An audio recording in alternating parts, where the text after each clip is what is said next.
Welcome to Her Fantasy Football. You can hear us on Blog Talk Radio /Her Fantasy Football and on iTunes.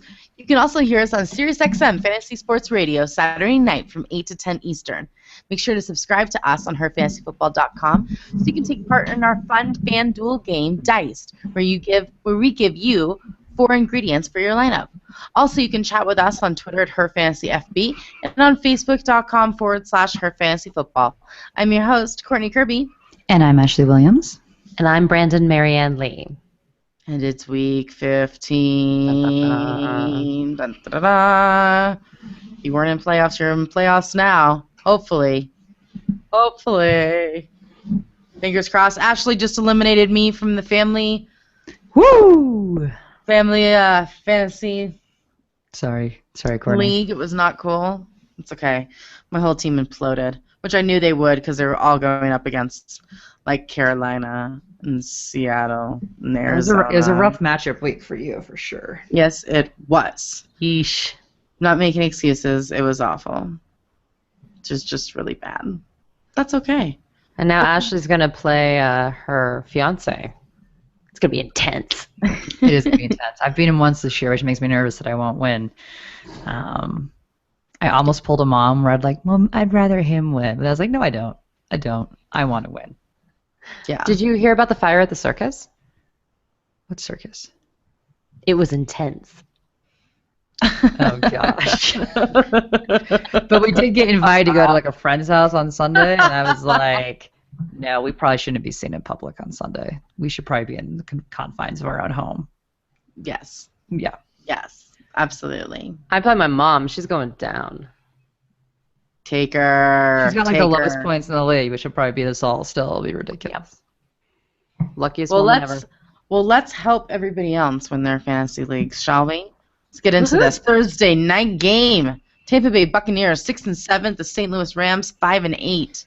All right, Vincent Jackson is officially ruled out for Thursday Night Football. There's a large chance that he's going to be ruled out for the remainder of the year with a sprained MCL. He left the game last week.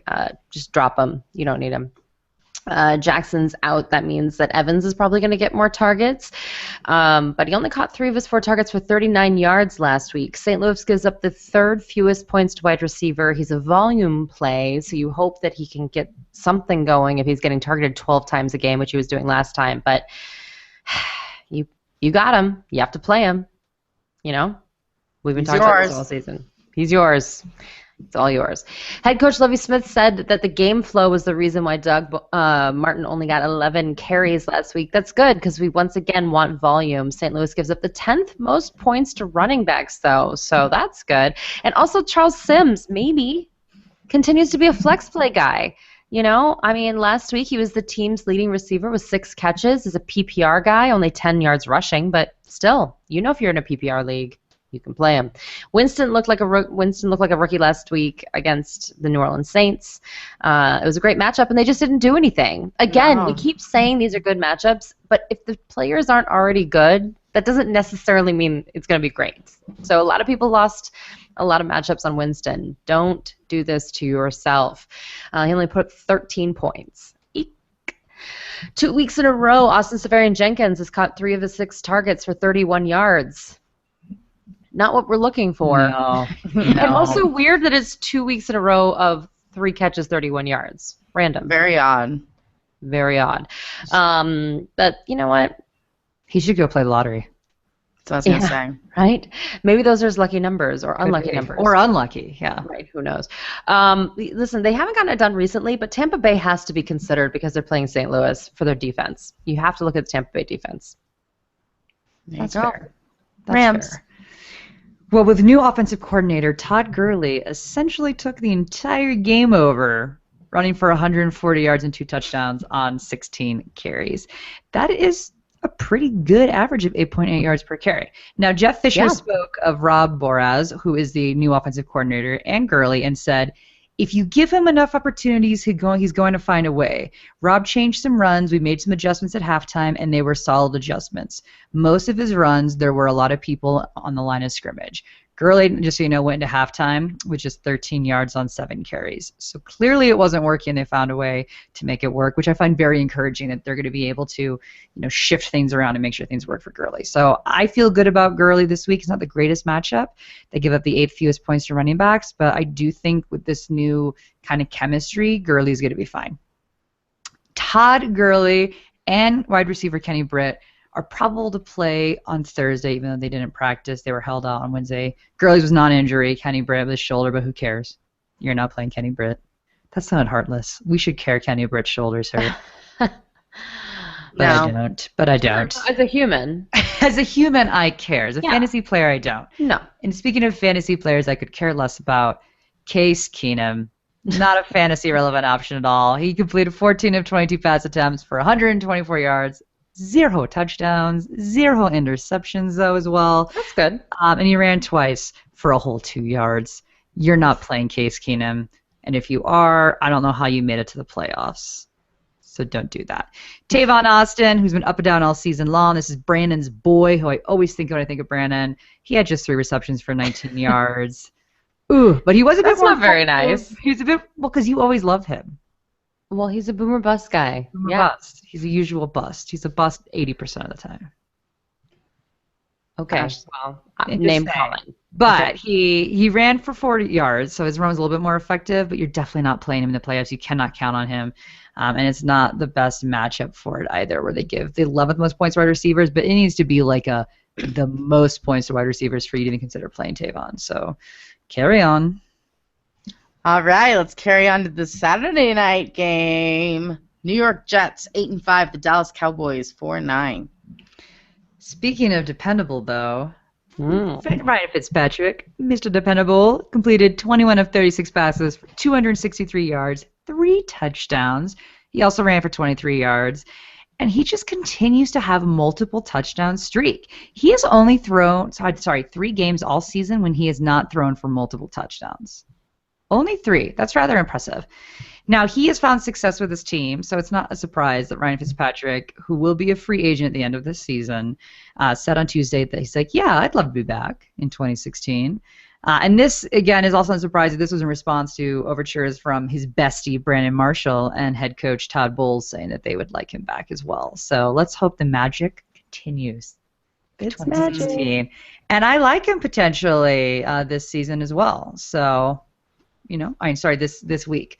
Brandon Marshall, he finished with 6 catches for 125 yards and a touchdown. Eric Decker, 7 catches, 74 yards and a touchdown. This seems to be exactly what it is every single week. I think you're going to see it more again this week. Sad news, wide receiver Devin Smith's knee is out for the season. He tore his ACL, so that's always bad news. But he was a boom and bust player, so you shouldn't be playing him anyway. And Jeremy Curley's calf is injured as well. He's got a bruised calf. So he's one of those guys that you can maybe throw in a crazy deep league, but this is not the week to do it. But Chris Ivory, he's a really interesting play this week. So he had a great game with 22 carries for 101 yards. But he didn't score. But I think that's going to be different this week as they're going to be against the Cowboys, whose run defense got destroyed by the Packers. So I think Chris Ivory could have another really solid week and throw up a touchdown for you. Would you plug in Bilal Powell as well? I would. He had a good game too. Both James Starks and Eddie Lacy had over 20 FanDuel points against Dallas last week. Yeah, I think Powell could have a good game as well. They used him a lot in that receiving game. He scored last week on that, so I think why not? From your mouth to God's ears. Let's keep this quick about the Cowboys, shall we? Matt Castle scored 3 points last week as the starting quarterback for the Dallas Cowboys. Woo! Thank goodness. Thrown 1 touchdown in 4 weeks. Kellen Moore is the backup, FYI. That brings us to Dez Bryant. Now, you just heard that touchdown statistic, so you can't feel great about Dez Bryant either. Listen, the Jets actually give up the 10th most points to wide receiver, or the 12th fewest fantasy points to quarterbacks, but the 10th most to wide receivers, which doesn't make any sense to me. I don't know how that works, but hey, it doesn't matter because Dez Bryant isn't going to score you a touchdown. And if he's not going to score you a touchdown, he doesn't have upside. But you probably have to play him because you took him early and you're desperate. It's unfortunate. He's only gone over 62 yards once since coming back from injury in Week 8. And then Jerry Jones says that he's not going to shut him down for the season, even though he's clearly still not 100%. In fact, he was quoted as saying, We'll go balls out with Dez. Classy, Jared. Classy. Why go balls out with a player when you got a quarterback that can't play? If by balls out you mean we can't get him the ball, sure. Yeah, balls out of my hands. Balls out of bounds. Jets give up the third fewest fantasy points to opposing running backs. Darren McFadden was able to get 111 yards on only 9 carries last week. But the lack of volume should be disconcerting based on this matchup. Now Turbin is getting 5 carries a game. That's not good either. I don't like this. Remember when he was getting 24 touches a game? Yeah. It's not happening anymore. But we said at some point they wouldn't be able to do it. Exactly. They wore him out. But he did do a great job. He did a great job last week, but, it's not happening. If you want a 4-point ceiling guy, Jason Witten's your guy. Yeah. Going to get you 40 yards. Hey, it's better than Austin Yeah. and Jenkins. Absolutely. Get those lotto numbers. And even though the Cowboys are technically a good defense, they're 29th in fantasy scoring, which really surprises me. Only 6 interceptions and 2 fumble recoveries on the season. Ouch. They have a ton of injuries. Don't do this. Don't do it. Love it. Sunday morning games. All right, let's start it off with the Carolina Panthers, undefeated, 13-0 at the New York Giants, 6-7. I'm excited for this game. This is really exciting, actually. Cam Newton's a baller, and the New York Giants give up the 6th most fantasy points to opposing quarterbacks, must start, and MVP. Greg Olson's questionable with a knee injury that he suffered last week against the Falcons. They pulled him late in the game because it was already out of control. They were winning. It wasn't a big deal. He says he's good to go, so if he plays, he's like Gronkowski. You play him. They gave up the 3rd most fantasy points to opposing tight ends, so must start? Absolutely. Jonathan Stewart has a sprained foot and is likely out for the game. Now, this is where things get a little bit hairy. So Jonathan Stewart has been really great. Tons of carries, tons of work, double-digit fantasy points. So a lot of people are talking about Fozzie Whitaker being the guy. The other half think it's going to be Cameron Artis-Payne. Now, Cameron Artis-Payne has 31 yards on the season. Okay? He was inactive for the last 6 games because they needed people for special teams. I don't feel confident with that. No. Fozzie Whitaker has 1 touchdown that came last week when he came in for Jonathan Stewart. But you know what?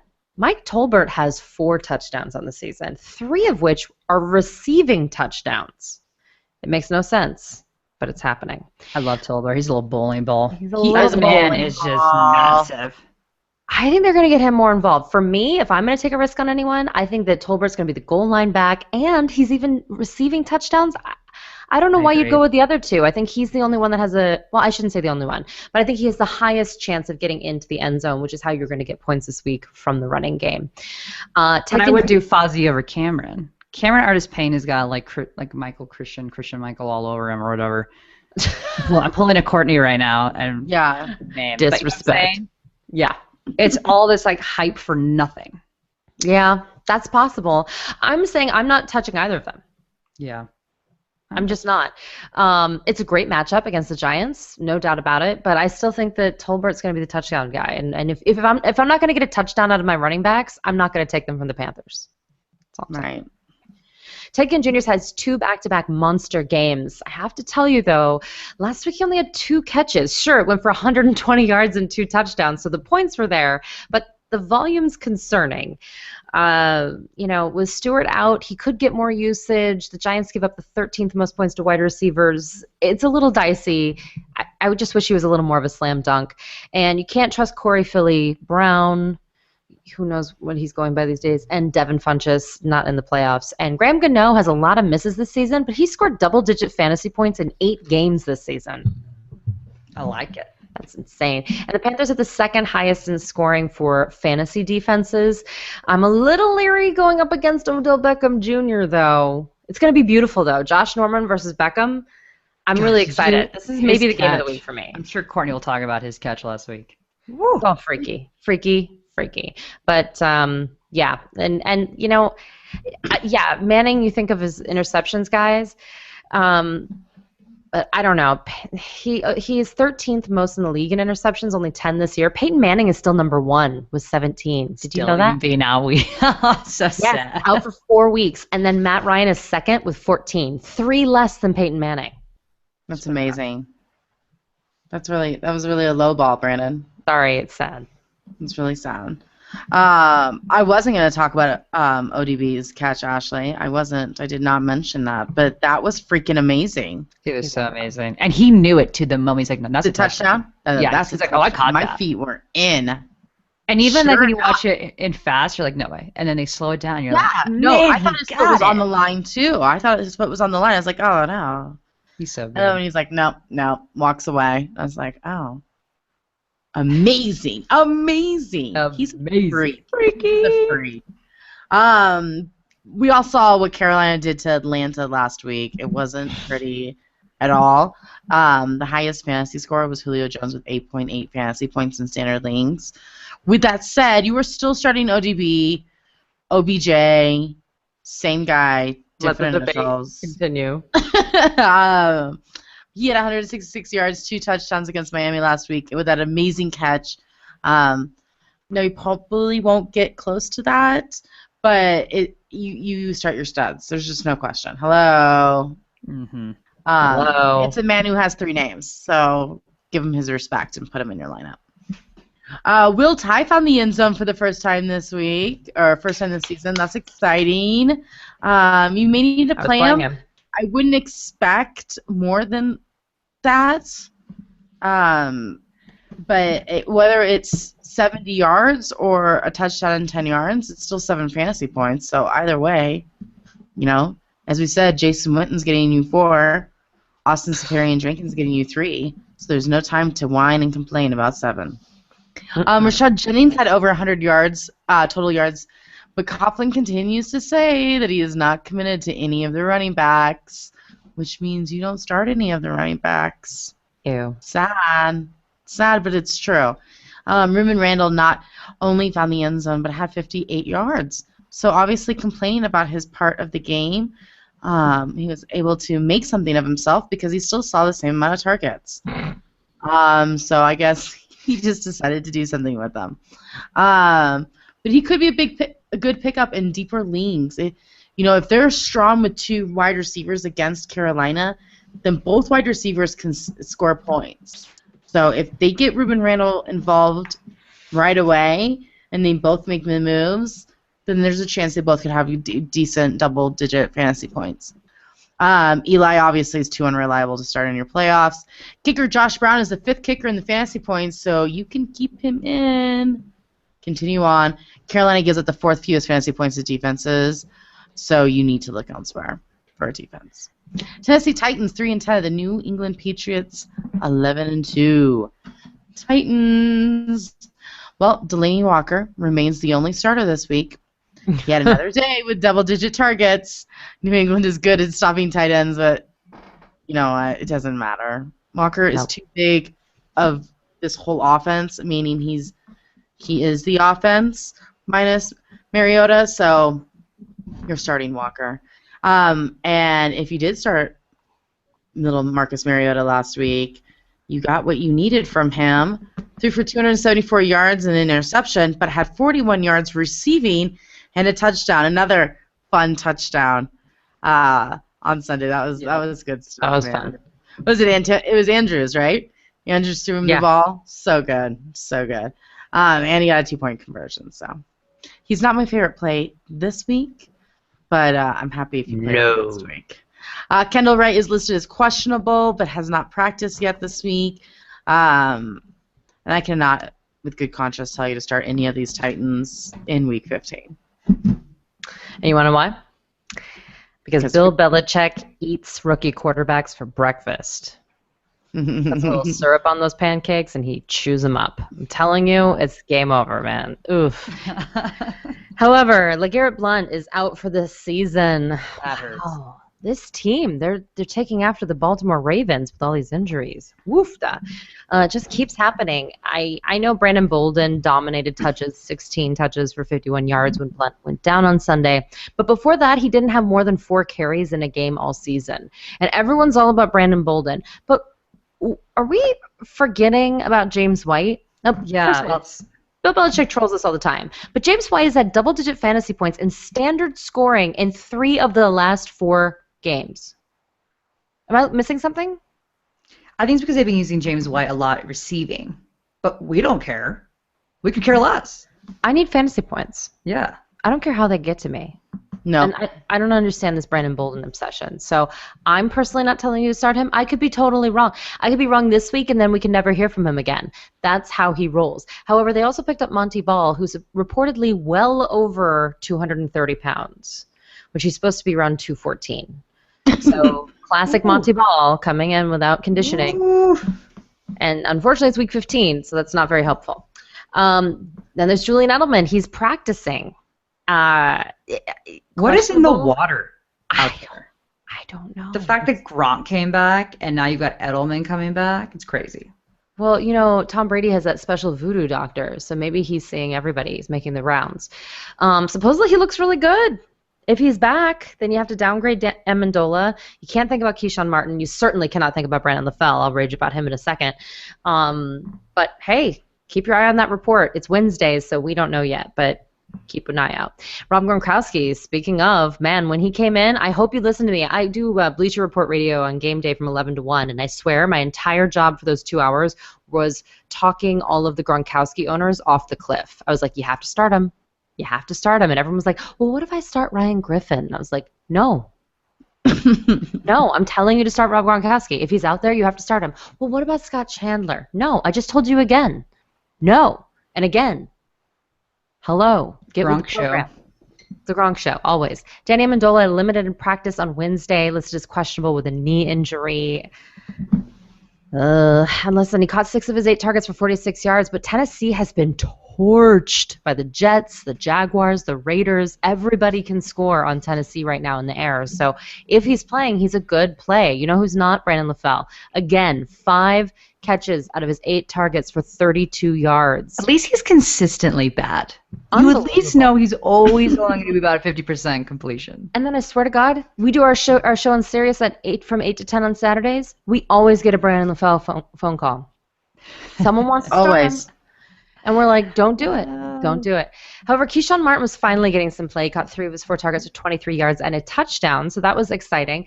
It was against Houston, his former team, and you know Belichick likes that. But then he fumbled. He muffed a punt, and then he was never seen again. He may have died. We don't know. Bill Belichick. Tom Brady's pedestrian game last week, but he still put up 18 fantasy points. You don't sit him against Tennessee, guys. No, I don't think so. Nope. Start. Buffalo Bills 6-7. The Washington Redskins 6-7. Well, it was not a record-setting game for LaShawn McCoy. That didn't quite happen. It was crazy. He lost his mind. He overpsyched himself, and he was loco. I love that he went out and kissed the center of the field too. You know what? Provides me entertaining. I love it. But he rushed for 75 yards on 20 carries, and he caught another 35. So he had a decent game for you. The Redskins are a middle of the pack rush defense, so you can expect similar numbers for LaShawn this week as well. And again, you're not really going to complain that much about those numbers. Now, Tyrod Taylor had a respectable game with 268 yards, 1 touchdown, and 1 interception. I think you're going to see a lot of the same this week. I think you can expect 17 points out of him, which is not bad. It's not great. It's not going to be a huge Cam Newton game, but it could definitely be worse than that. And especially if you're in a 2-quarterback league, you are playing Tyrod Taylor. Now, Sammy Watkins has really stepped up his game this year. He continues on his hot streak. He had 5 catches for 81 yards and a touchdown against the Eagles. I love it. He's looking great. Robert Woods was a delightful surprise. He caught 5 passes for 106 yards. Ooh. He could put up another game like this, but you will need to be in a really deep league to play this risky of a play, in my opinion. If you're in daily, I think he's a decent option, but they give up the 8th fewest points to wide receivers, so it's not going to be the best week for it. But there's a lot of players going down and getting hurt, but you got better options. And then Charles Clay, he left last game's week with a back injury. He did not return to the game. He's considered day-to-day, but he does have a pulled back muscle, and he did not participate in practice on Wednesday. It's not a good matchup. Completely stay clear of Charles Clay. Now, if we go to the Redskins, Kirk Cousins, he continues to be another little wild card as to whether or not you can play him. Mm-hmm. He went 24 for 31 for 300 yards. And he had a touchdown against Bears. So, recently Cousins, he's been looked to run around the goal line, which has been a really interesting play. He's not the kind of guy I initially think is this really agile quarterback, but hey, he's been rushing some touchdowns in. So he had. I think he should get Rookie of the Year this year. Well, he's not a Rookie rookie. of the Year. He's not a rookie. You'll always be a rookie. Or he does. Courtney He's always a rookie. His respect and love Kirk Cousins. At He's the the same rookie backup. He's my favorite. I've always wanted him to play. He'll always be backup. He'll always be a rookie, Yeah. and I love him. Those are all the things. She loves him and disrespects him at the same time. Unbelievable. We love that, Courtney. So true. But the guy's rushed in 4 touchdowns. So, I mean, he's been able to put up in some, big passing game against mediocre defenses. So, the Bills get with the 15th fewest points, and what does that tell you? That tells you they're just a mediocre defense in terms of stopping quarterbacks. You don't need to look at this matchup and overthink it. But he's got a decent option. And honestly, So much better at home. Oh, my gosh. He is so much better at home. You like that? Well, it helps that Jordan Reed's actually catching some balls, so that's nice. So, Jordan Reed's a must-start now. He has had 9 catches at 120 yards and a touchdown last week, and I think he's a great play this week. Zach Ertz played well against the Bills, so I think you can expect Jordan Reed to do even better. I really like Reed this week. I think he's going to be great. And then Deshaun Jackson. Rookie quarterbacks, tight ends. Courtney. Well, I would not count on Jackson, though, guys. He hurt his knee, making a catch to go out of bounds in the 4th quarter. Gruden said Jackson was sore, but all right. But Jackson's considered day-to-day with a patella contusion. I do not like that. As someone who has hurt their patella, nope. They don't have the same water they have in New England, so I don't love Jackson this week. Review. What's patella? I hurt my patella back in my track days. But please do yourself a favor and do not play any of the running backs in the playoffs. I cannot imagine you've made the playoffs and that you could possibly be that stupid as to want to play them. But they could put up 8 points in a flex rule. They could also put up 2 points. So don't do that to yourself. I can't imagine you being that stupid. Did I put I'm that? really supportive over here at her fantasy football. Woo! All right, Kansas City Chiefs 8-5. The Baltimore Ravens 4-9. Okay, guys, Kansas City Chiefs time. Spencer Ware is officially listed as questionable with bruised ribs. The X-rays were negative. However, supposedly he's really bruised, really swollen, and a lot of pain. It's just, it's not great. Probably a game-time decision. Still, I'm personally not playing him. Charkandrick West is a must-start if Ware is out. I still think that you can play him if Ware is in, but certainly it gets a little more nuanced, and you can figure out who else is on your team and make that decision.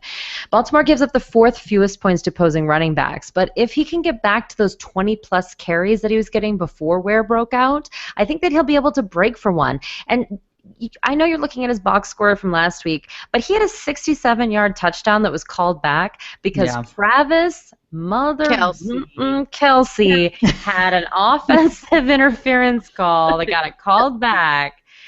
Oh, Travis Kelce. Oh, what a jerk.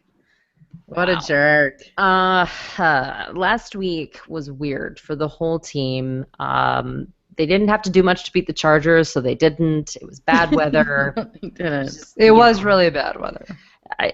It's a weird. Doesn't make it's hard up to even for Kelce. assess. Right, Travis Kelce, that's just who he is. Alex Smith scored a whopping 13.64 fantasy points last week. Boom.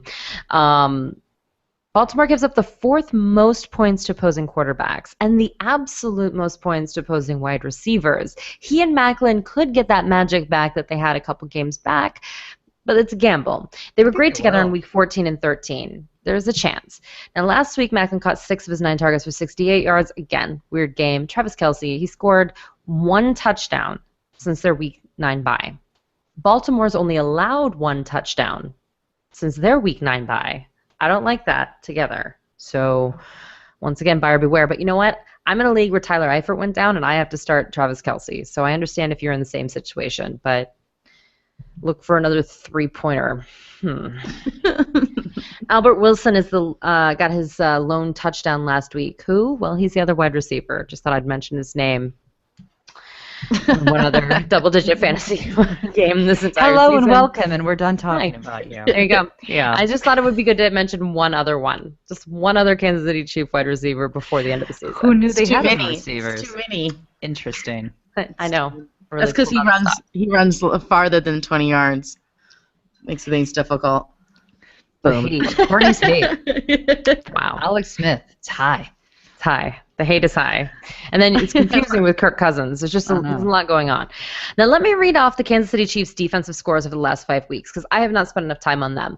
They scored 19 points at Denver, 20 points at San Diego, 5 points versus Buffalo, 17 points at Oakland, and 14 points versus San Diego.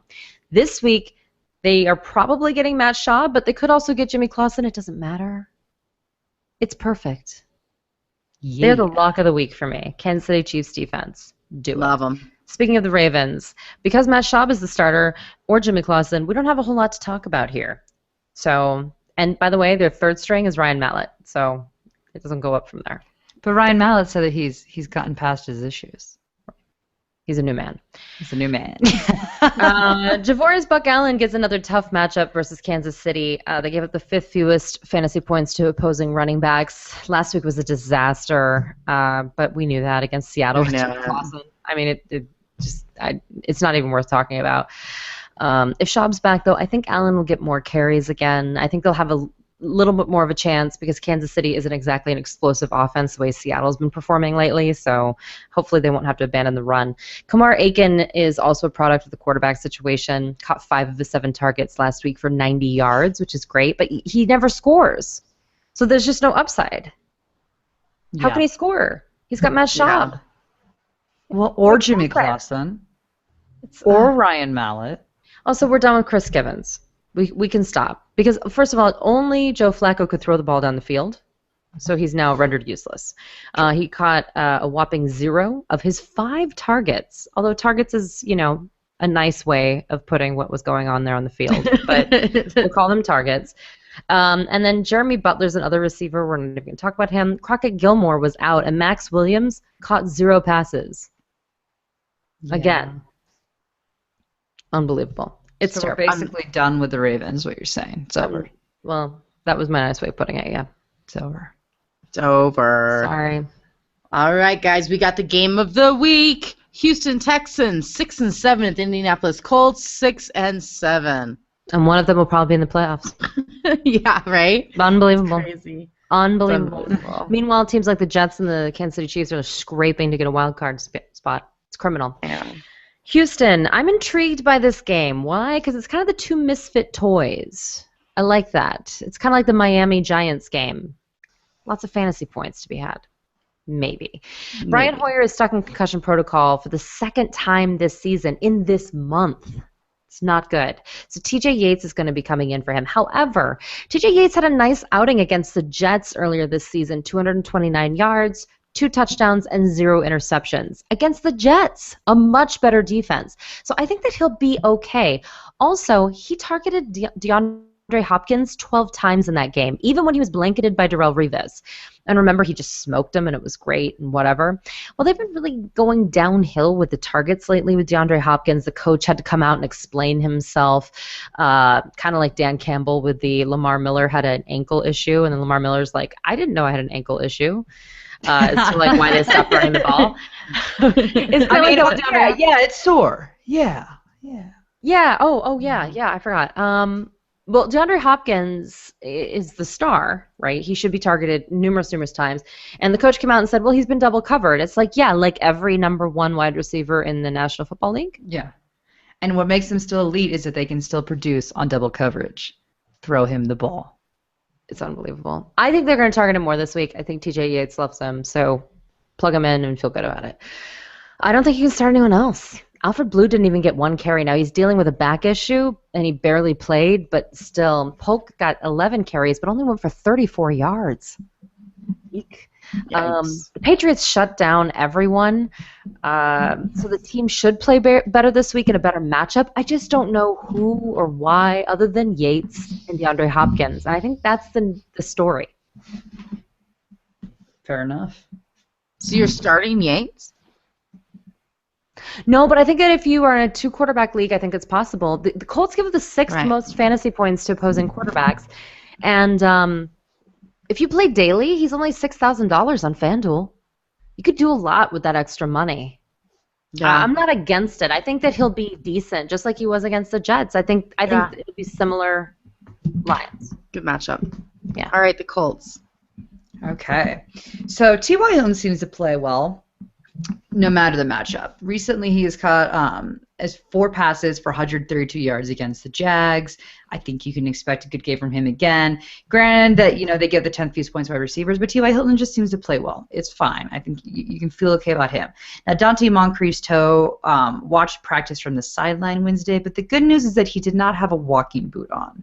The bad news is you're still not considering playing him. Nope. Not a great matchup. He doesn't get enough targets. He's not going to get looked at enough. The quarterback situation is dicey right now.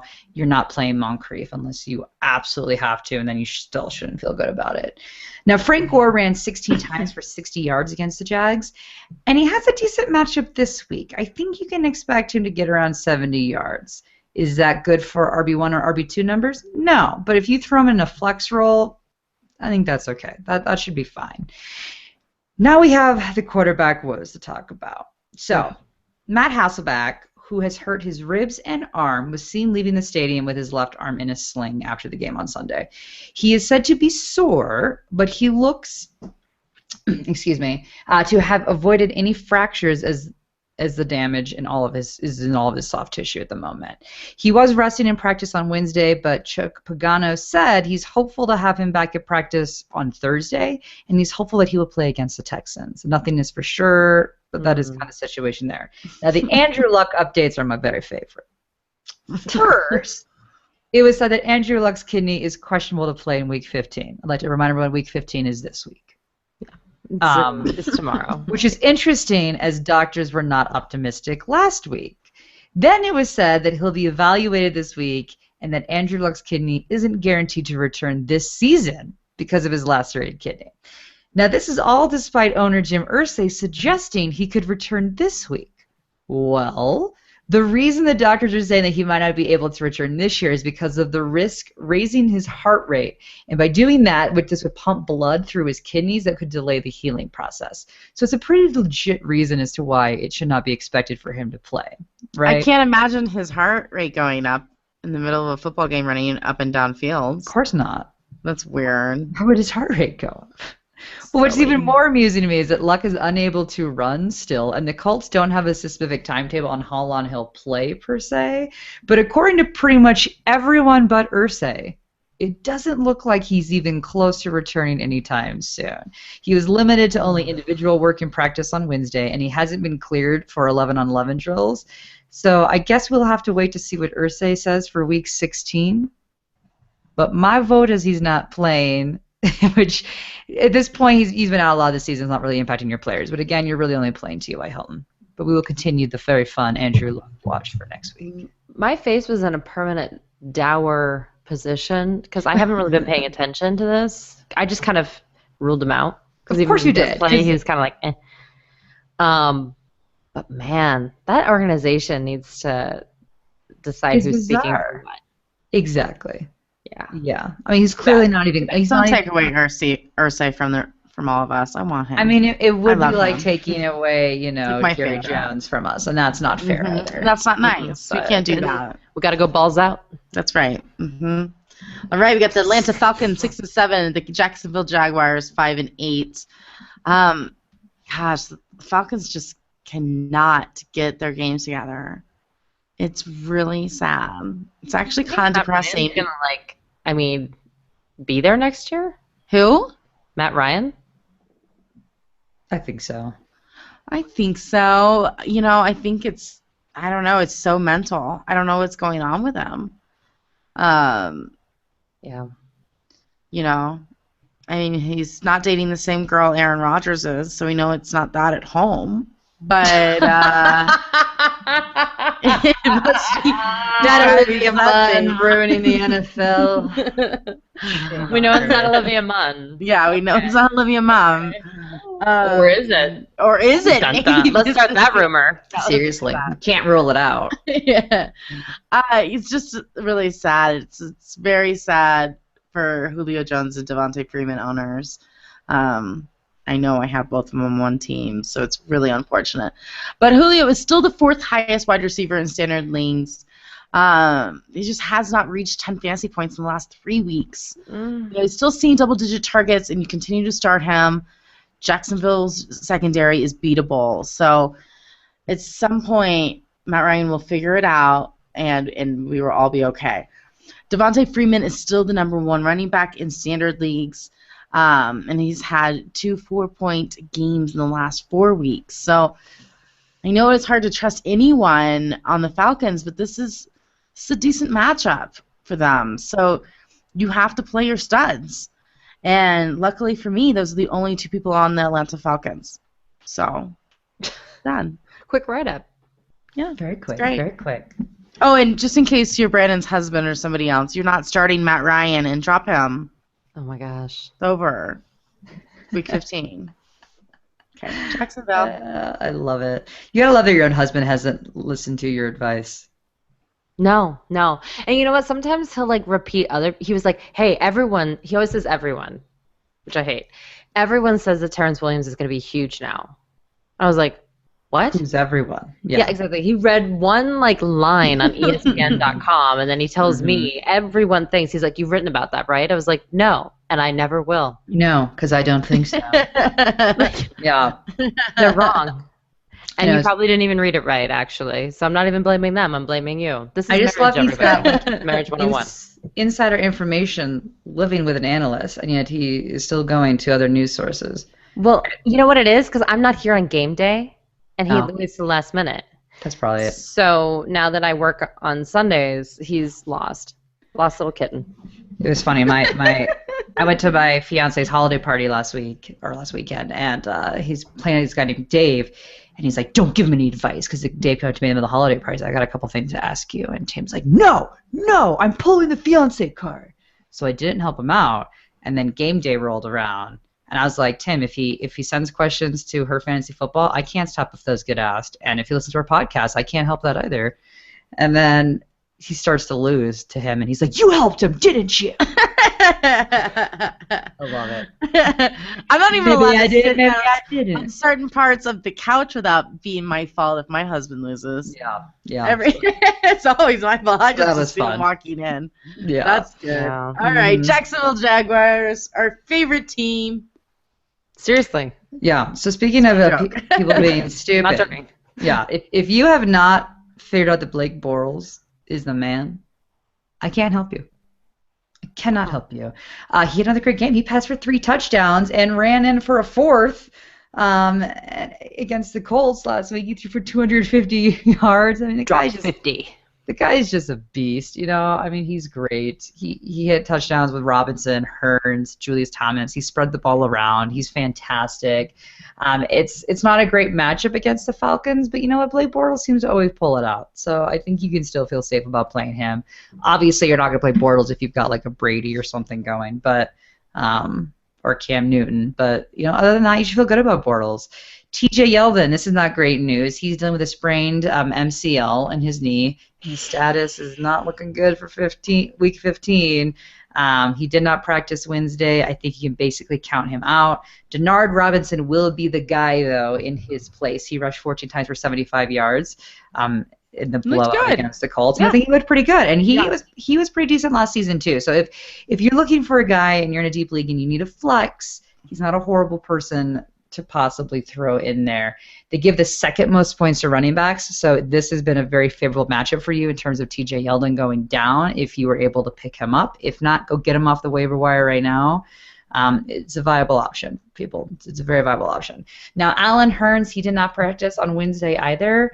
But you know, this guy's been on the injury report all year long, and he seems to pretty much always play. And when he plays well and he scores. So I wouldn't freak out too much. Obviously, check to make sure he's going to play. But if he does play, you have to play him because he's that good. As we've said it before, he's arguably the second best wide receiver 2 in the league right now. It is a bad matchup. They give the second fewest points to wide receivers, but I still think he's someone that you have to consider. So my money's on him. You got to play if he plays. Are you worried about Robinson? Not really, no. Listen, if Atlanta keeps punting the ball, I mean, the Falcons' defense can't be on the field the whole entire time and be successful. Especially with a team that's as well-rounded as the Jacksonville Jaguars are. So I'm not that concerned. I'm not too concerned. I mean, they've got playmakers, which is a weird thing to say that anyone on the Jags is playmakers. But it's 2015, baby. They destroyed the Colts, and the Colts are not great, but they have a way to put up points. They always have a way to put up fantasy points. Whether they win that game or not, it's a totally different story. But I think you can feel okay with that. This guy took you to the playoffs. You have to stick with him. That's right. All right, Chicago Bears 5-8. The Minnesota Vikings 8-5. Huge surprise. John Fox is a conservative and decided not to activate Kevin White from the PUP list. Actually, it is kind of a surprise, and I'll tell you why. Marcus Wilson had to go on IR this week due to a broken left foot that required surgery. So they are thin at wide receiver. But they have Alshon Royals Jeffrey. not even on the injury report this week. I thought that was crazy. It's a beautiful day in America. It really is. Way to go, Eddie. Thumbs up. Yep. It's really exciting. Now, if you could just be productive, that'd be great. Yeah. Don't start him. But you know who is back on the injury report? Alshon Jeffrey. No. Yeah. He was limited to practice on Wednesday with a calf injury. He should be fine. He's going to be fine. Last week he caught 6 of his 9 targets for 107 yards and a touchdown because that's what he does. Yep. That's an Alshon Jeffrey game. Must start if active, as always. There are some guys that are just like this. He's put up 116 yards and a touchdown on them, meaning the Minnesota Vikings in Week 8. He's already done it. So you should feel good about it. Again, Matt Forte, he's the back to own. I don't care who tells you he's too old or doesn't have it anymore or the Bears have moved on. They're lying. He continues to get you fantasy points. He got hurt in the Minnesota game, actually, in Week 8, so he might be out to really, get some points and do some damage this week. Langford's splitting the snaps, but the fantasy points are lopsided. Minnesota gives up the 6th fewest points to running back, so I think if anyone's going to get the fantasy love, I do think it's going to be Matt Forte. So the real revelation. Because I used him in the past? Yeah. Yeah. Yeah, I just do. The real revelation, though, is Zach Miller. If you're in a tight end bind, I'm talking to you, Tyler Eifert owners, 5 touchdowns in the last 6 games. He's questionable with bruised ribs, and he sat out Wednesday's practice with an illness, but I think it was really just to get those ribs under control. As you know, Martellus Bennett is on IR. He's out for the season, perhaps never to join the Bears again. It's a weird situation. So they're really banking on Zach Miller, and I think they're giving him time to repair. But it doesn't matter. He has a great chemistry or a great connection with Jay Cutler. He's kind of become a lifeline. Listen, it's thin at that position right now. I think you could do much worse than Zach Miller against the Vikings. The Vikings haven't allowed a touchdown, though, to a tight end since Week 10. Cutler needs him. It's just the Zach Miller, Alshon Jeffrey show right now. Yeah. Mm-hmm. It is what it is. Jay Cutler isn't. Oh, and also, by the way, they haven't been playing great tight ends, so I just want to put that out there too about the Vikings. It's not like they faced Gronkowski and held him to no touchdowns. That didn't happen. Jay Cutler. No, I mean, it's important though because sometimes FYI, it's true. No, it's totally true. It's true. It's like they're facing like Kellen Davis and things. Jay Cutler isn't putting up the fantasy numbers, and his personal life has been a bit of a disaster, so, certainly we're not going to mock him or anything, but I will tell you he's playing well enough to get the other people fantasy points, and that's what you need to know. That's right. All right, the Vikings. We are talking playoffs here, people, and that is why we are not going to spend too much time on them. So let's just make make this one quicker. You are starting AP. He's the second highest scorer in standard leagues for running backs. And as long as he sees double-digit attempts, you should see double-digit points. So we're fine. Stephon Diggs has not had double-digit fantasy points since Week 8. So we all just need to move on. It was I dropped him in a great league. while it lasted. Yeah. Not even bench Wallace had a nice game last week, but he has only had one other game over 6 fantasy points. So you can't do that. It's Week 15. It was against the Broncos. Yeah. And there will be some points to be made Yeah. with the wide receivers this week. I do believe that. But I don't think it's going to be enough. I don't think it's going to be yards and a touchdown. No. and I can't tell you which one it's going to be. Way too And risky it might in be a the third playoffs. person, yeah, or fourth. You don't know, so it's just not worth it.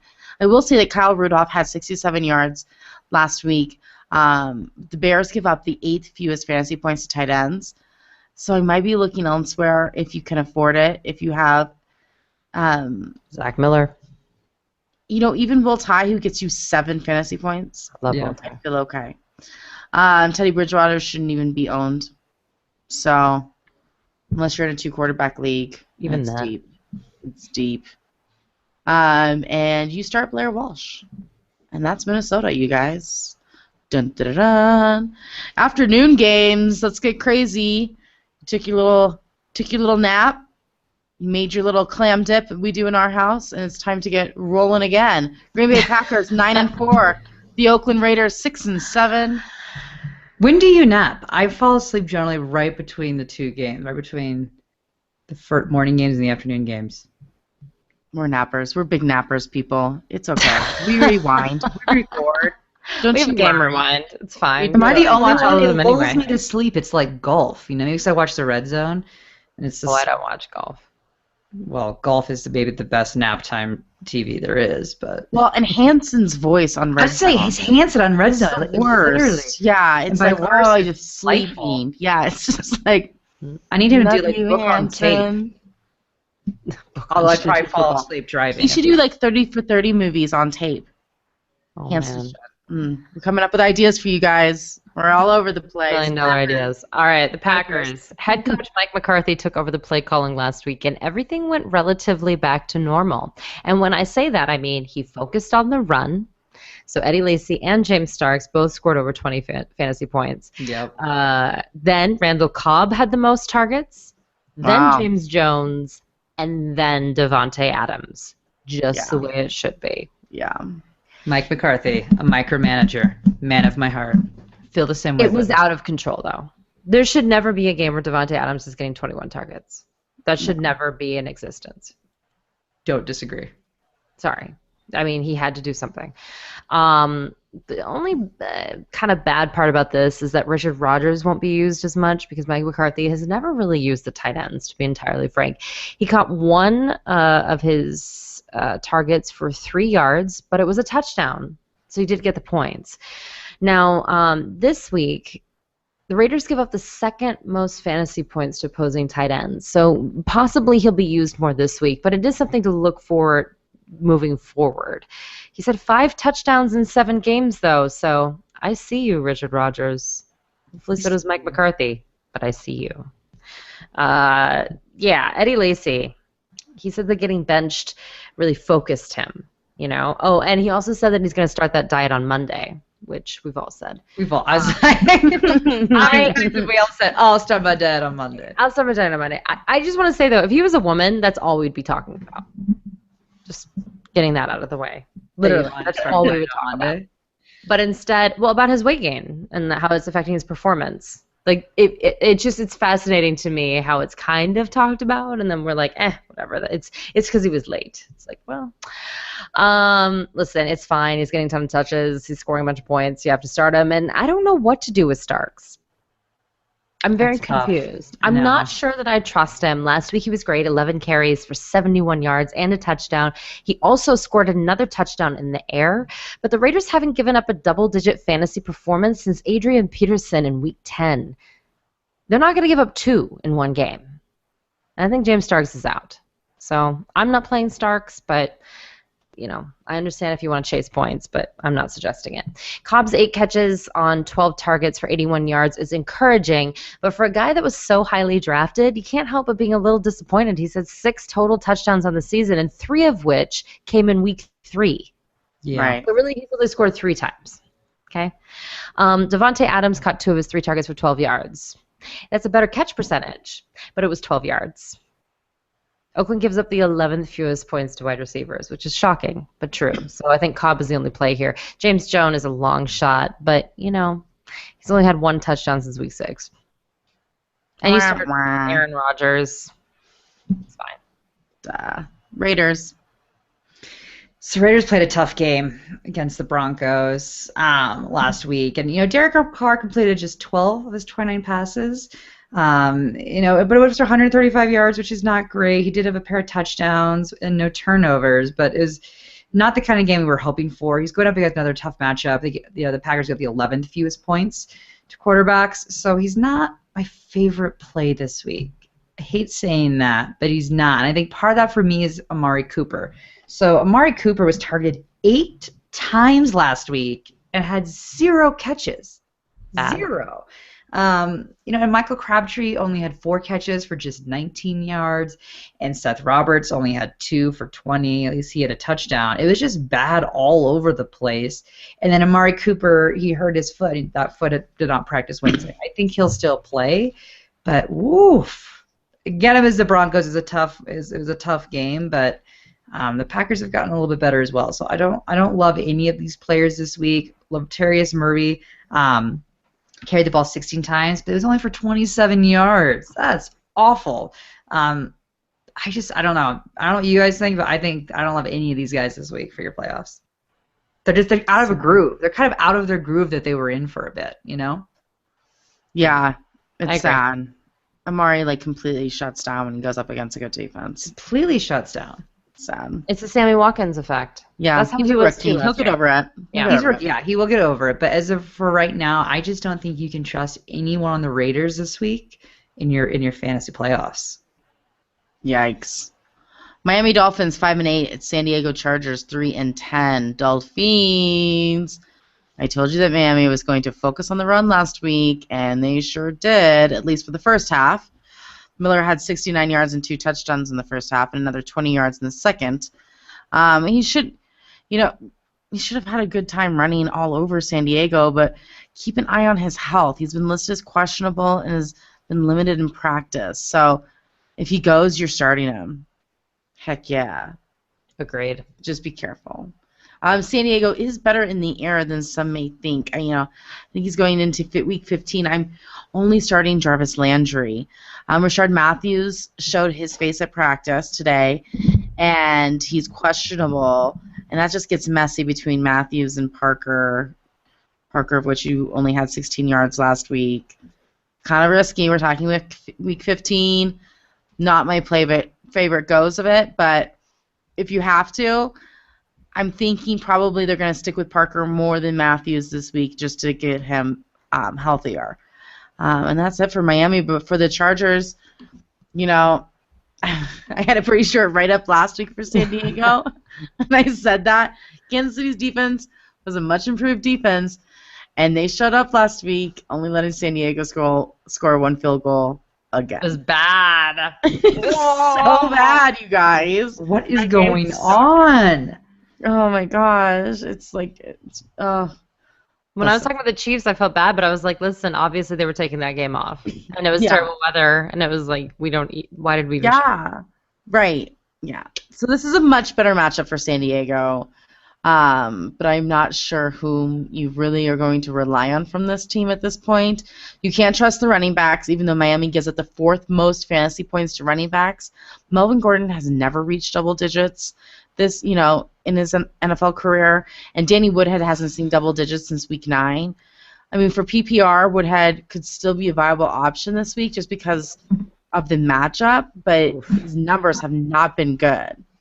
So, he almost had a touchdown at the end of the game, but didn't happen. Steven Johnson is still not practicing, so that doesn't look promising. Malcolm Floyd was the main guy for Rivers last week, but did not take advantage of being the only receiver on the field at all. Close. It was really bad. Lots of drop balls, missing routes. It was a hot mess. But with that said, he is probably going to be the only receiver on the field again this week.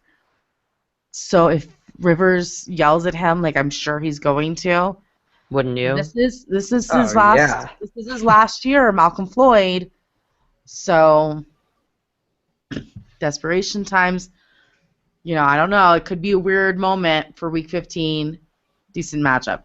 Antonio Gates falls in the top tight ends in standard leagues, even with missing 5 games this season. So you can start him this week. I know that's weird, but it does. Tight ends are weird. And Phillip Rivers has had 3 of his 4 games under 10 fantasy points in the last 4 weeks. 4 games, 3 out of his 4 games under 10 fantasy points. That's like Peyton Manning numbers we're talking about. This is virtually a no-fly zone other than Gates and hypothetically Malcolm Floyd. In deep leagues. Flex. Eek. Desperate. Yeah, desperate. Yep. Sad San Diego. Cleveland Browns 3-10. Seattle Seahawks 8-5. So I did a media appearance this week on the Fantasy Sports Network, and I only talked about 4 different things. It was things like about injuries or what have you, and they were like, we're going to talk about Isaiah Crowell. I was like, okay. But instead he asked me about Johnny Manziel, and he's like, he had a pretty good game. Like, can people trust him? And I was like, only Johnny Manziel is afforded the luxury to have a 15-point fantasy performance be called a pretty good game. A.J. McCarron had 18 points. He wasn't even prepared to be the starter. He went in there and just against the Steelers in an intense game, and you have the nerve to call that a pretty good game. Now, this guy's a really nice guy, but I was like, holy mackerel. This is nuts. He's at Seattle this week. Okay? At Seattle. I usually do not look forward to watching Seattle games. I won't lie to you, but I will be tuning in. Okay. For sure. And rooting for Seattle, you sicko. It is time for the humbling of Johnny Manziel. This and is then the you're going to week. say, oh, but maybe the rushing yards. Oh, really? Blaine Gabbert had more rushing yards than him in the same game last week. That's right. He only scored 15 points against the 49ers. The coach is like, oh, Johnny Manziel is our starter against Seattle. Oh, yeah. Oh, yeah. He loves Management's going to see his colors this week. Oh, he is so excited. He just can't even take it. He's like, oh, yeah, I'm all in on this. All right. Also, so here's the other thing. I mean, Tyrod Taylor, Alex Smith, Aaron Rodgers, Jameis Winston, Ryan Tannehill, Ryan Fitzpatrick, and Blake Bortles are all averaging more rushing yards per game than Johnny Manziel. He's a small guy. He is not as quick as he thinks he is. He drives me crazy, which leads me to Isaiah Crowell. Congratulations. They finally gave him the ball 20 times in a game.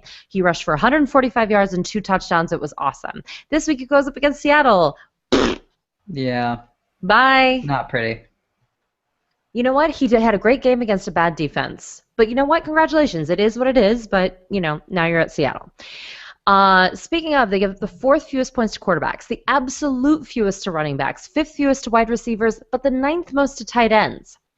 Now, Seattle's only allowed 1 double-digit fantasy game to a tight end since week 6, but they haven't played good tight ends. And Gary Barnidge is good, and they've given up double-digit points to people that are good. So I think Gary Barnidge is the only possible play this week, and even then, I'm nervous. Everyone else sit him.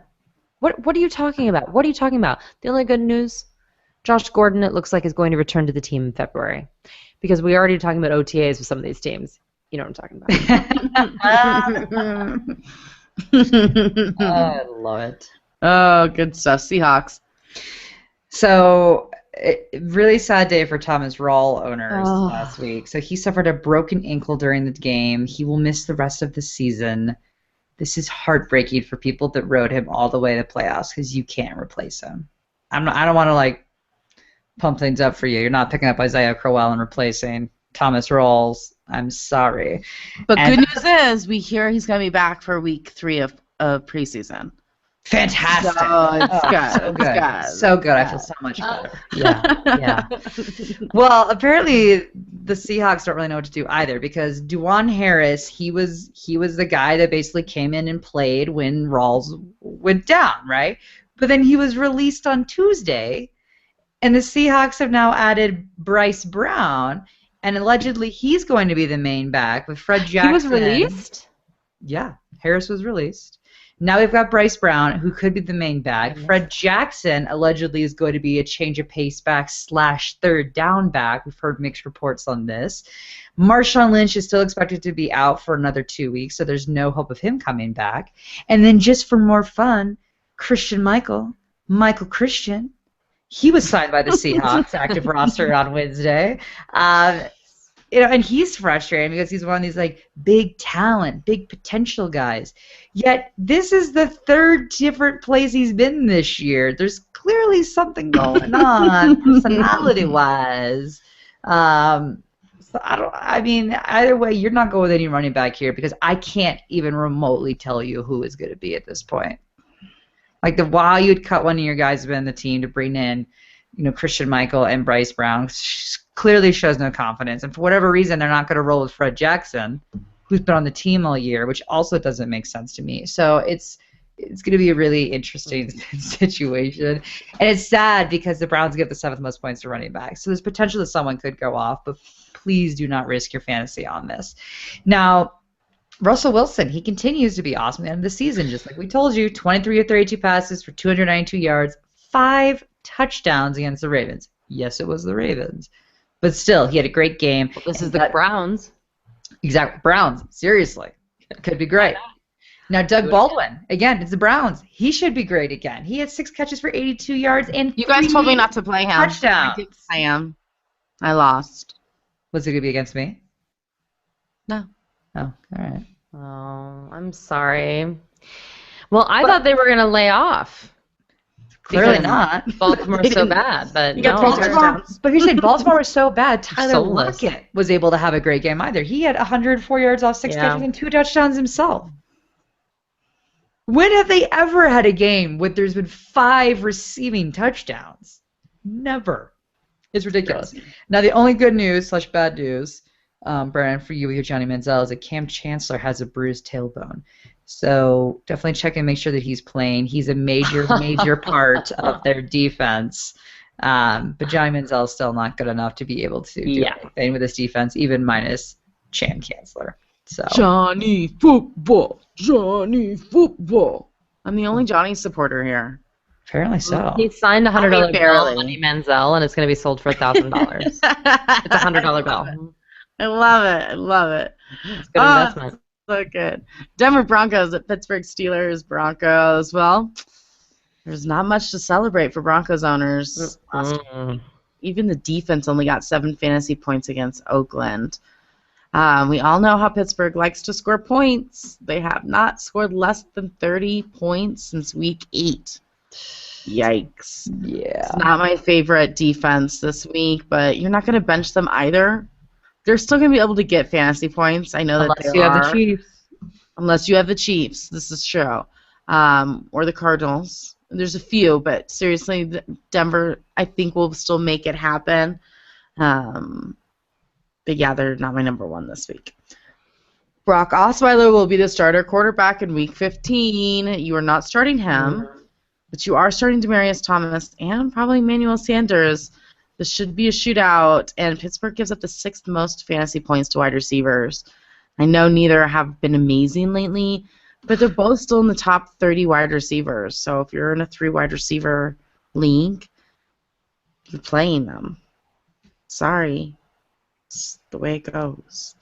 Pittsburgh is much better at stopping the run, and with them all sharing the ball, I'm kind of staying away from all of them this week. So I think C.J. Anderson's going to be coming back. They're all a little banged up, so it's not awesome. Vernon Davis saw a season high of 9 targets last week.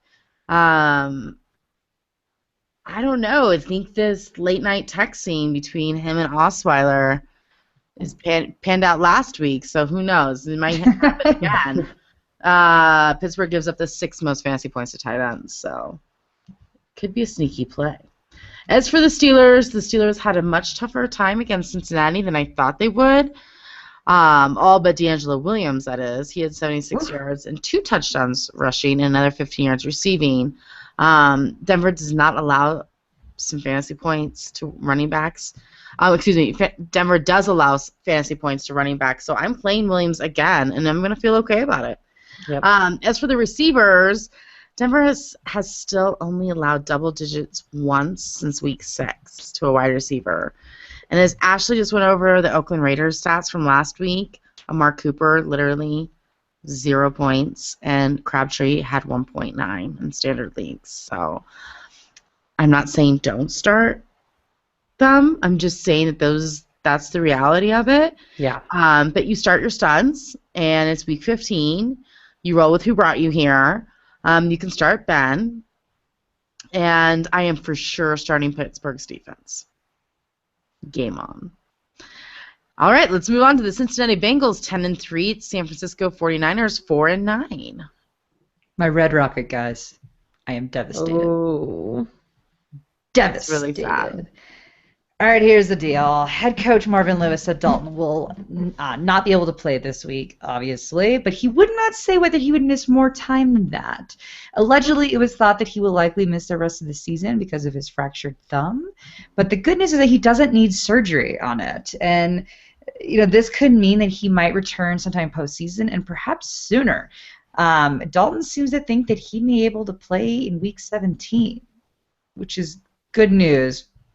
Good news for that. So again, this is his thumb on his throwing hand, so it's all dependent on how quickly this thumb can heal. In the meantime, A.J. McCarron will be the guy. He will be the guy throwing. He did okay, like Brandon said in the game. Did better than Menzel. So I think he's going to be okay. All he really needs to do is focus on getting them in a position to be able to still be in the playoffs and be in a beneficial spot in the playoffs. So that's kind of his goal. And he shouldn't compare himself to Tom Brady. That's the other thing you should not do. That was ridiculous. It was ridiculous, but it shows confidence, Yeah, he's arrogant. That's his problem, is arrogance, and he just proved it again. We'll see. I mean, I think of myself as Tom Brady. He didn't say he thought of himself as Tom Brady. Who are we talking about? A.J. McCarron, and the quarterback. He made a comment in a press conference along the lines of, hey. This was the position Tom Brady was in with Doug Flutie. And to me, I was kind of like, oh, are you trying to say that you're going to take Andy Dalton's spot? Yeah, exactly. Bold. To me, that was the bolder part than comparing yourself to Tom Brady, was that you're like, Dalton's having a fantastic season, and you're going to try to say that this may be the time when you take over Dalton's position. It's like, bold. Yeah. But you know what? He had a good game. The Niners have a middle-of-the-pack defense. They have the most points to running backs, 16th most to quarterbacks, 15th most to wide receivers. So, everyone could have a decent game. The biggest news for me here is Tyler Eifert. So he went out with a concussion. He was held out of practice on Wednesday. It's definitely not a sure thing if he's going to play Sunday. And the problem is it's a late game, so you need to make decisions beforehand before we probably will know. I don't think this is going to be a Gronk situation where we're going to know the morning he wakes up if he's playing. I think this is going to be a real game-time decision because he has to go through the concussion protocol and he has to be cleared. And the Bengals may choose to hold out Eifert just to make sure that he's good to go, especially if there's a chance that Andy Dalton might come back. So I think you need to definitely look for another option because I don't think Eifert's going to go this week, quite honestly. But I do like A.J. Green. He had 6 catches for 132 yards, and he's definitely a target that McCarron's going to rely on to get him through these games. So I still like A.J. Green a lot. And I can't talk about the running backs. It depresses me. Jeremy Hill falling in for the touchdown. He just falls in. I think Drew Bledsoe probably had like a reaction when he heard A.J. McCarron say, I'm in the same position as Tom Brady. Bledsoe was like, it was my job. Anyway, the San Francisco 49ers, I don't know what to make of this game. Certainly everyone stunk it up on the 49ers last week against the Browns. I can't suggest anyone, even though the Bengals lost their quarterback, their defense is still intact for the most part. So it's not all crappy, with analysis here, but yeah, it's bad. I think you can plug in Sean Dronan because Cincinnati gives up the 11th fewest points to running backs, but, the San Francisco 49ers are better at home than on the road in general. And I think they're going to give him more volume. So I feel like he burned you last week, but I think there's a possibility of him being better. And that's it. I'm out. This is the playoffs. You can't trust anyone else in the 49ers. No. I'm sorry. No, you cannot. Unlike the Sunday night game where you have the Arizona Cardinals 11-2. You trust everybody. At the Philadelphia Eagles 6-7, you can trust nobody. All right, the Cardinals. You know what? It's easy. If you own them, you were playing them. Carson Palmer, 3rd in fantasy points in standard leagues. Fitzgerald, Brown and Floyd are in the top 30 wide receivers. I do like Brown and Floyd more this week than Fitzgerald. Just because he's just been struggling to get anything going with after his injuries. So sometimes you just have to cut loose, you know. David Johnson has been a top 15 running back since taking over the job in week 13. So I'm cool with playing him. Kicker Chandler Catanzaro. My favorite name. He's the third best kicker in fantasy, so you're going to start him. Arizona's defense is 6th, so you're going to start them. I mean, literally, you can almost start everybody on this team. Except tight end. Don't do a tight end because they don't have those. But it's awesome. As for the Eagles, this is actually kind of one of my favorite write-ups for the Eagles because they're going up against the Arizona Cardinals, so I can just tell you not to start them because of their matchup. And not, because their coach or bad offensive scheme or inconsistency with all of their players and their fantasy points. You can start Sproles in PPR leagues. He is a hot hand right now. That doesn't mean he's going to be next week or this week, but who knows what Chip Kelly has up his sleeve. But for right now, Sproles is the dude who's catching and running the ball. So feel free to go ahead and do that. Jordan Matthews is listed as questionable, but I'm not starting him, even if he does play against Matthew, the cornerback. That's just unhealthy. Nelson Aguilar had a decent game last week, but let's not get cute.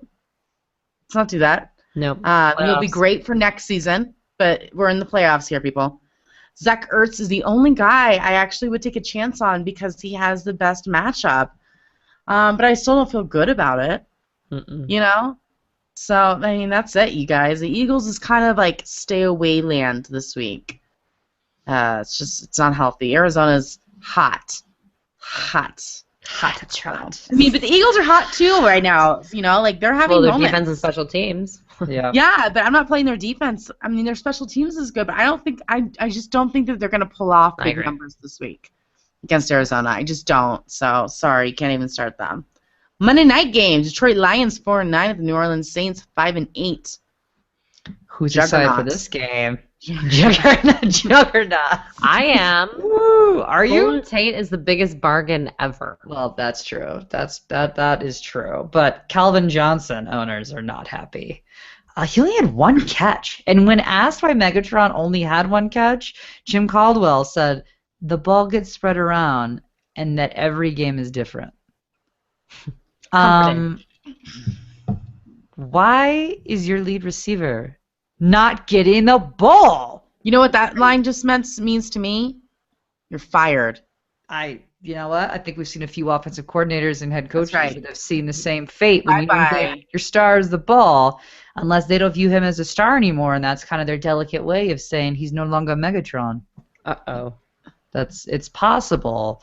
But Actually, Brandon, I know I'm being negative, but I just think that's such crazy talk. It's crazy talk.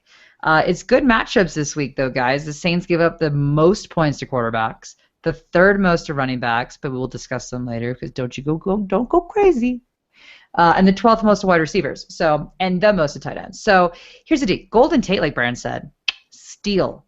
He is a steal. He had 9 catches for 60 yards and 2 touchdowns. He was targeted 10 times. So he catches what comes his way. And this is what I really like about Golden Tate. And he's been coming on really hot ever since Mr. Jim Bob Cooter, gotta get it in, is the offensive coordinator. So I like how things are progressing and moving forward for him in this offense. So I think you can feel really good about Golden Tate. Matthew Stafford, I feel really good about Matthew Stafford this week as well. I feel like this is a Thanksgiving kind of week where he's going to blow up. They're throwing so much because their rush is so awful. But he completed 30 of 46 pass attempts, 245 yards, 2 touchdowns. He had an interception, but that's okay when you're throwing that much. And he also ran twice for negligible yards, like 5 yards. So, forget about that. But I think he's going to have another solid game. And again, we're talking about the Saints defense here. So we've all seen how that worked out. You need to play Stafford. You got to do it. And then again, as we talked about with the running backs, do not do it. These guys are getting like 25 yards a game. That's a complete waste of your time. You cannot count on them. And the fact that they are throwing the ball so much just goes to show you that the rush is not an important part of their offense right now. The Lions have recognized they're not going to do it. You need to recognize and also not play them on your team. As for the Saints, interesting. So we got Hightower, who carried the ball 28 times, which is a lot for first time back in the NFL in a long time. And he had 85 yards and a touchdown. So that was great. C.J. Spiller, he only carried 3 times for 2 yards and then 3 catches for 7. We told you last week, we said Hightower is going to have much more of an impact than Spiller. I hope you listened to us and didn't get caught in the Spiller train that we've all been somewhat privy to the last few years. Just don't ever put C.J. Spiller in your lineup. I don't care how tempting he looks. Don't do it. Do not do it. But what's interesting is that they signed, so Kendall Hunter was signed by the Saints on Wednesday, and then running back Tobin Oprium, I probably completely butchered that, I apologize, he was a pro and not promoted off the practice squad. So I don't know how to take this in terms of good news for Tim Hightower, or is this simply just a depth chart kind of positioning because Marcus Murphy went on IR this week? I'm not sure. I think they're going to stick with Tim Hightower. You know, the Lions give up the 12th most points to running back, so I think Hightower could have another game. I think I'd be willing to put him in your flex. I wouldn't necessarily feel super comfortable in your RB1 or RB2 positions. And again, do not play Spiller.